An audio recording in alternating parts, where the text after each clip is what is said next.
Welcome to Raise Them Strong, a parent training program that will teach you how to raise resilient kids.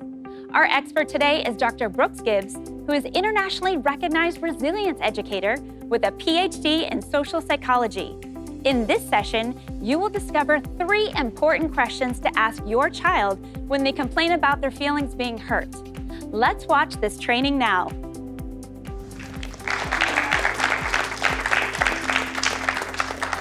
I'd like to tell you a story about Quaden Bales. He's a 9-year-old from Australia, and the kid really struggled because he was picked on relentlessly, day in and day out. I first learned about him when he was on a viral video that his mother recorded. He was crying on camera, and he was basically saying that he was going to kill himself. It was heartbreaking for millions of people to watch. And after watching, I created a reaction video where I gave the mother advice on how to help her child. Watch this video to see what I said. I'm gonna kill myself. This is what bullying does. So can you please educate your children, your families, your friends? Because all it takes is for one more instant and you wonder why kids are killing themselves. The whole anti-bullying isn't working. Okay, she's right. It's not working. Anti-bullying is not working. What does anti-bullying do? Anti-bullying is an attempt to make the world nice, to change the world around kids like Quaden, rather than empowering Quaden to be totally unfazed by the mean words and actions of others. Do you realize the solution here is not to make the world nice, because that's never going to happen. The solution is to empower Quaden to stop suffering. So when people come over and pat him on the head and call him short, he does have the capacity to brush that off, to not give those words any power. This is what counseling focuses on. It's helping Quaden adjust to the harsh reality rather than attempting to change reality. Do you realize the only message Quaden is hearing right now is that reality around you, the people around you, need to change. This has got to stop. And it's not stopping. That's why he's feeling despair, and that's why kids kill themselves. It's heartbreaking. And it's the constant bullying, the name calling, like obviously pointing out his difference. So now we have a very severely suicidal child who's sick of the bullying that is every single day that he attends school or is in public. It's every day, and we're sick of it. Okay, I'll tell you why it's every day. It's because every time kids are mean to him, he gets upset. And when he gets upset, there's a payoff. And when there's a payoff, they continue to be mean. That's not just in school. That's going to be in the neighborhood. It's going to be in the mall. If you wonder why it's every single day, it's because the more upset you get, the more fun they have. The more fun they have, the meaner they are. The meaner they are, the more upset you get. So therefore, the solution is to stop getting upset. I'm gonna kill you, darling. So that heartbreaking video and that reaction advice that I gave, it actually went viral. The mother saw it. And at first she was struggling because I was basically telling her that the solution to her child's problem was to simply empower her child to be emotionally resilient. That's what the Raise Them Strong program is all about. It's empowering parents to empower their child with the most important skill for happiness, and that's emotional resilience, mental toughness, emotional strength, to be totally unfazed by the mean words and actions of others. This is what the mother had to say after seeing my video. After the video went viral, people were wanting to help and support any way they could, and I noticed this American guy that was analysing the video. The mom thinks that by showing this video that empathy is going to sweep across the world, and all of a sudden people are going to be kind. While at first I felt like my parenting was under attack, I felt my defensive mechanisms were kicking in, I sat back and I processed that and I was like, he's right. Resilience education for bullying prevention is the best solution for children like Quaden. Let me ask you a couple questions. A or B? Do we want our kids to A, get easily upset by words or insults, or B, be unfazed by words or insults? Well, the answer is B. Yeah, words don't have to have power unless we give them power. Grandmas used to teach sticks and stones will break your bones, but words don't have to hurt me. But today we're teaching kids that sticks and stones may break your bones and words scar for life. And one thing that I love to teach, and we teach it in the Raise Them Strong program, is how emotions work. Dr. Albert Ellis basically taught an ABC theory of emotions. A is the activating event. That's like the mean words that kids were telling Quaden. He's short, he's a shrimp, he's a loser. That's what happened. But right after A, C is triggered, and that's the emotional consequence. It's the bad feelings that kids feel when they're called names, or they're pushed around, or they're excluded from a group.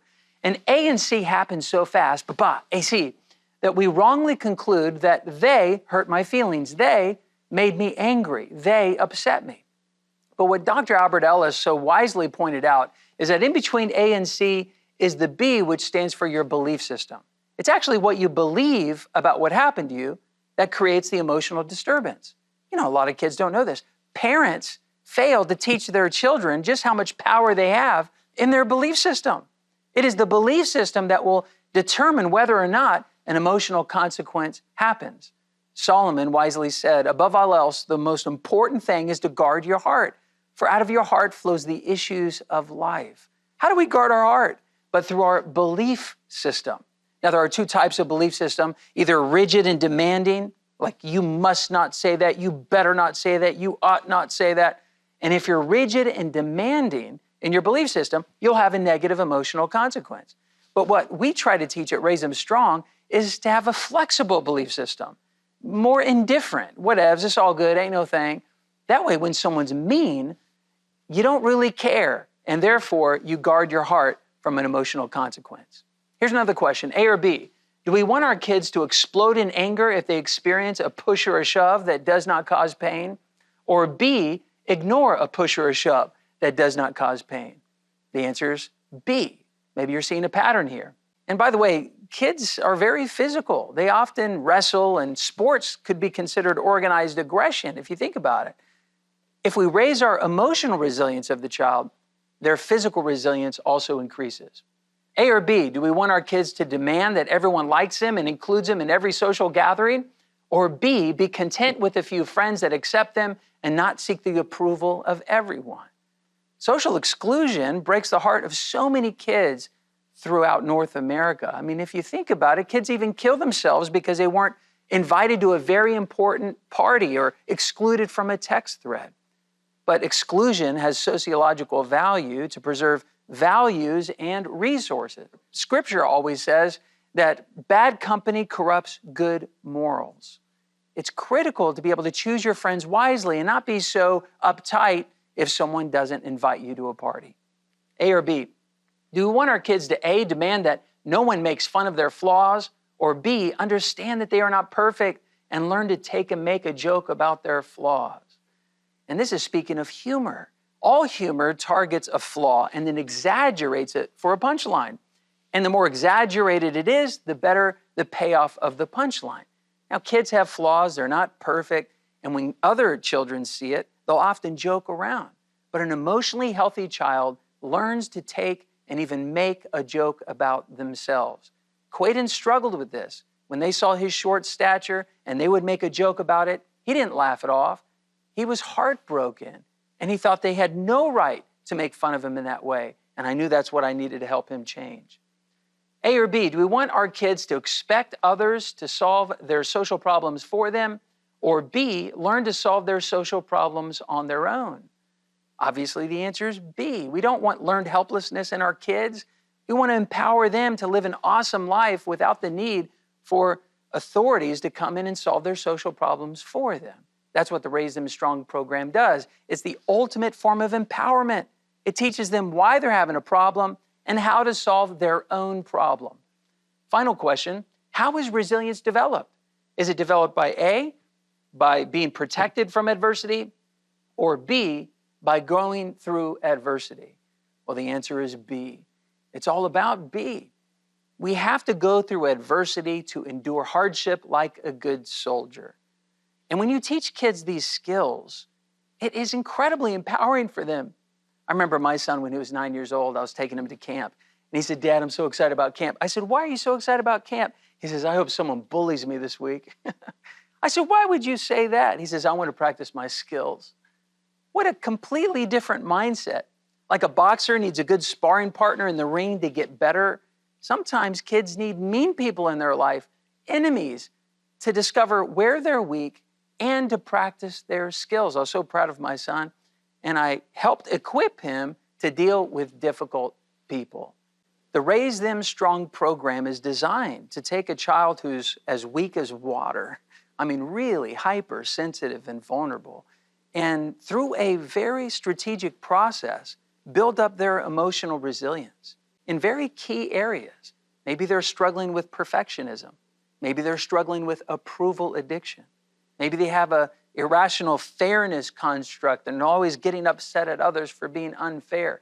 Whatever these particular issues are, the Raise Them Strong program targets and then empowers the child to no longer suffer in that way. When I met Quaden, he was as weak as water. He was really struggling. But through the process, he was able to realize why he's getting upset. And I want to show you the 3-step process I took him through. And we can take your child through the same process as well. After this break, you're going to learn that, and you're going to see him turn his whole life around. Stay tuned. You can access the Raise Them Strong program right now at raisethemstrong.com/CTN. This on-demand program is $24.99 a month and includes Dr. Brooks's video training for parents as well as students. You and your child will learn how to regulate emotions and solve social problems. It's mental health made easy. Used by thousands of parents and schools around the world, the Raise Them Strong program will help you and your child become more resilient. Join Raise Them Strong today and keep your child feeling strong. When our kids suffer, we as parents, we suffer with them. So Brooks, how can you help parents? In the Raise Them Strong program, we offer 2 options. The first option is an on-demand experience. This is where you have access to a library of on-demand parent trainings. And not just for parents, but we have a portal just for students we call Game Therapy. And you could show these videos to kids, and you could ask thinking questions so they can apply what they learned to their life. And then we have games, over 40 different games that we have designed, digital games that kids can play. And this is such a playful approach to a painful problem. Now, who's the best student for this? Is it middle schoolers, high schoolers? Who's an ideal candidate? If you have a second grader who can learn basic math skills, they can learn basic social skills. 3rd grade for sure. But we have students from 2nd all the way through 12th grade take this stuff because you know what? They all have the same social and emotional problems. You know, so the first half of this program, I've talked about the problem and how much kids suffer. But in this next half of today's program, I'm going to talk about the solution. You really want to tune in. That sounds fantastic. Now let's go back to the program. So Quaden started this whole journey really weak. And when he was working the Raise Them Strong program, he learned how to become strong. Now the 3-step process I took him through is so simple. Any parent can do this. We have to figure out what happened specifically without calling it bullying. We have to figure out why do you think they did that? What's the motivation behind the aggression? And if the problem is not solved by step 2, there's a final step 3. How do you feel in helping a child move from mad to sad to meh to glad?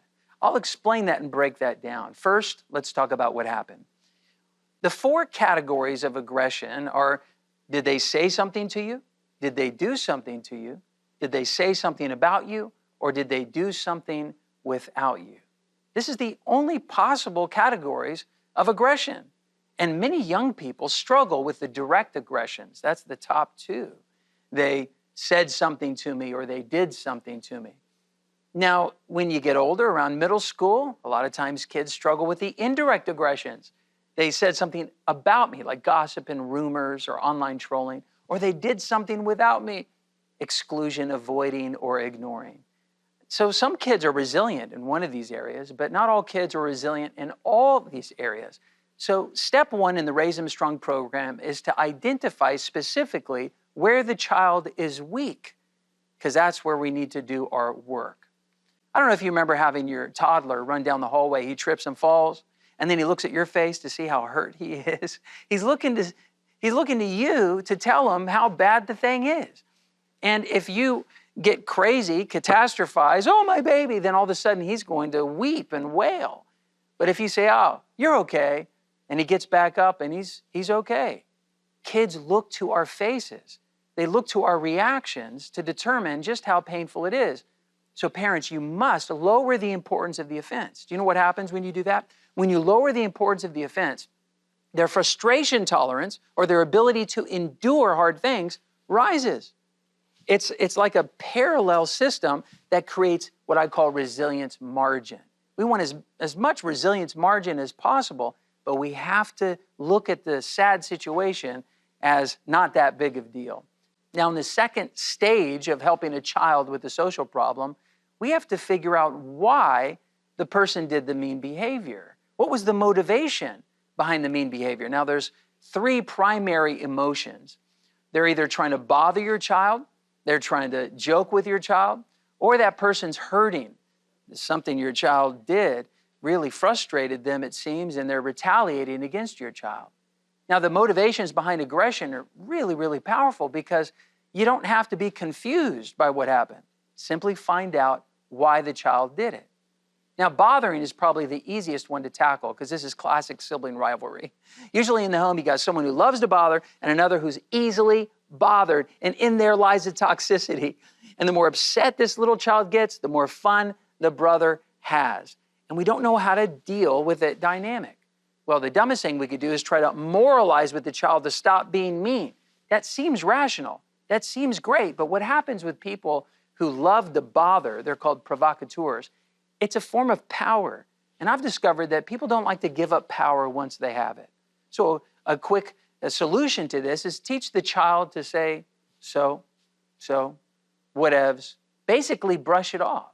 Someone calls your son an idiot, so whatever. Sometimes they do dumb things. Hey, we think we're not going to pick you for our team. All right, whatevs.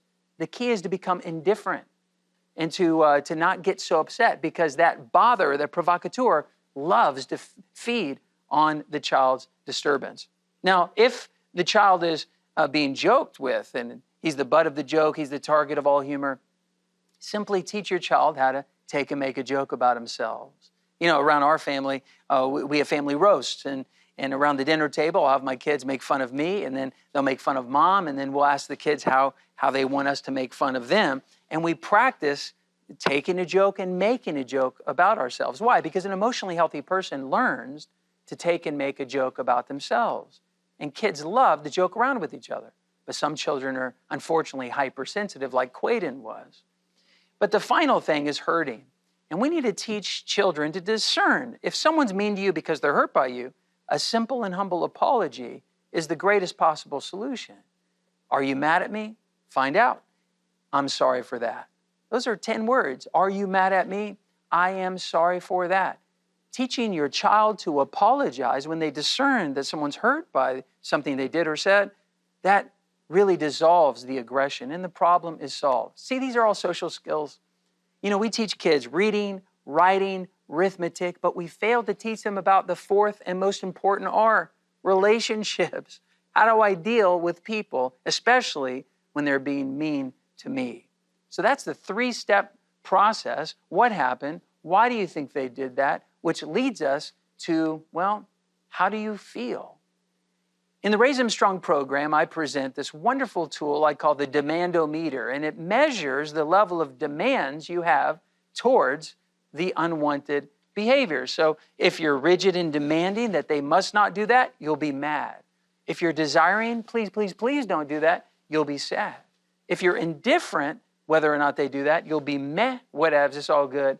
Or if you actually have thumbs up and say, I hope you do that, you could be glad. Yes, believe it or not, resilient kids could actually hope, like my son did, that someone's mean to them. That's very possible. It's not common, believe me. But kids who go through our Raise Them Strong program can actually end up at the most resilient level, glad when bad things happen. You know, this is what Jesus said. He says, be exceedingly glad when you are persecuted for righteousness' sake, for great is your reward in heaven. Now, I went through this with Quaden. I want you to watch as I teach him. And so when they call you a midget or they swear at you or they make fun of your height, you said, are you in the red, the orange, the yellow, or the green? The red. Ooh.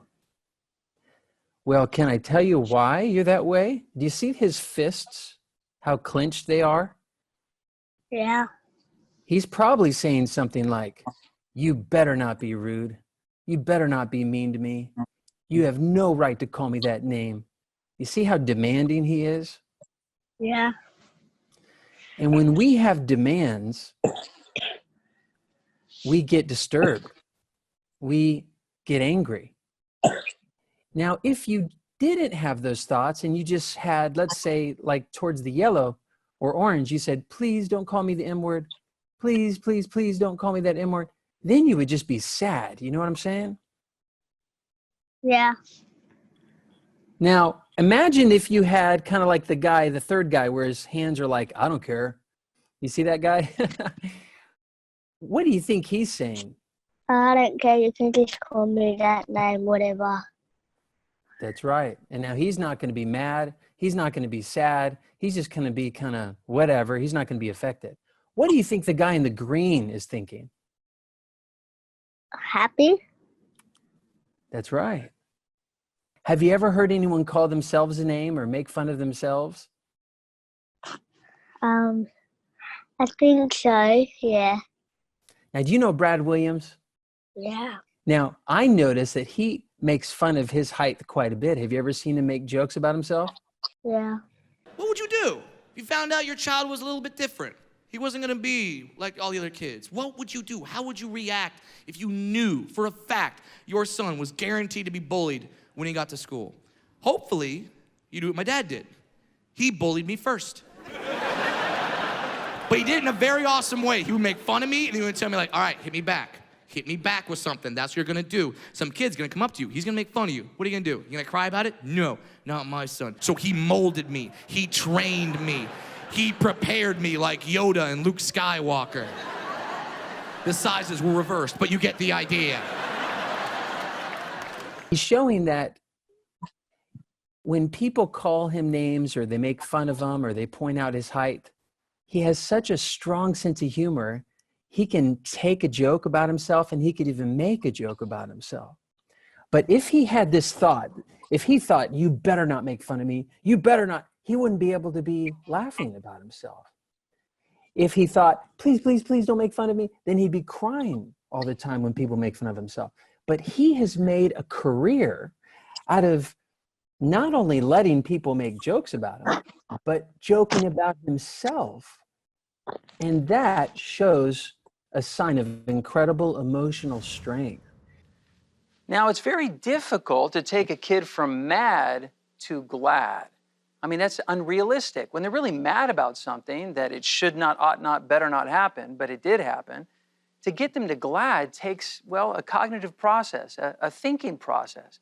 Remember, it's our belief system that determines how we feel, so we have to work on their belief system by asking strategic questions. At this stage of the Raise 'Em Strong program, I introduced to Quaden a negative, neutral, positive coping question sequence that really helps him rethink the entire sad event. Are you okay being your size? Well, kind of. I don't really care, but I wish I could be taller. How could your condition have been worse? Now, if I remember correctly, one of your surgeries, if it would have gone wrong, you wouldn't have use of your legs, right? You would have been kind of paralyzed, right? Yeah. But they did a pretty good job with that surgery, so you were able to run around And walk. and walk. Are you thankful for your ability to run and walk? Yeah. Me too. That's kind of one of the things that we have to focus on. You know what? I would like to be taller, but it could be worse. At least I can walk. At least I can run. I'm thankful for the movement and for the great doctors that have helped me and my mom who's advocated for me. When we focus on the things, that we're blessed with, we feel less bad about it. Here's question number 2. Why won't being this size bother you forever? Do you think it's going to bother you forever? I should ask it that way. Well, I wish I could stay a kid and not grow up and be a grown-up. I wonder if being small will help you stay youthful and young. Do you think that'll help you as you get older? Being smaller will help you feel young? Yeah. Yeah. So here's my third question. How could this small stature of yours, the fact that you have dwarfism, how could this turn out for your good? How could this be beneficial for you?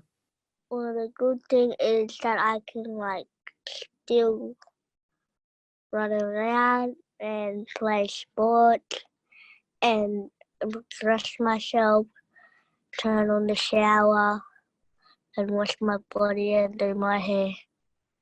Yes, that is good. Now, doesn't this make you unique? You are an Aboriginal and you have dwarfism.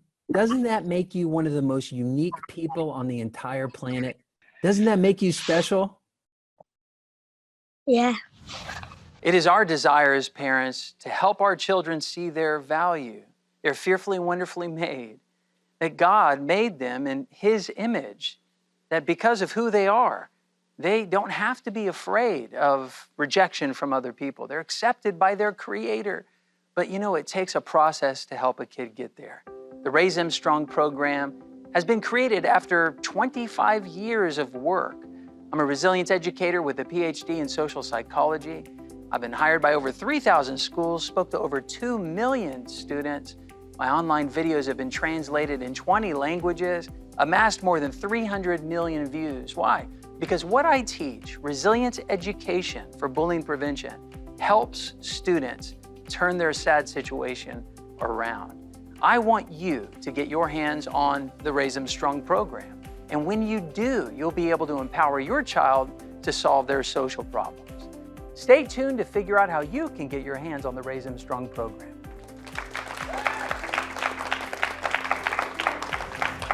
Now, how can I incorporate this in my life as a parent? Well, you need to use the content, right? You need to actually consume it and then practice.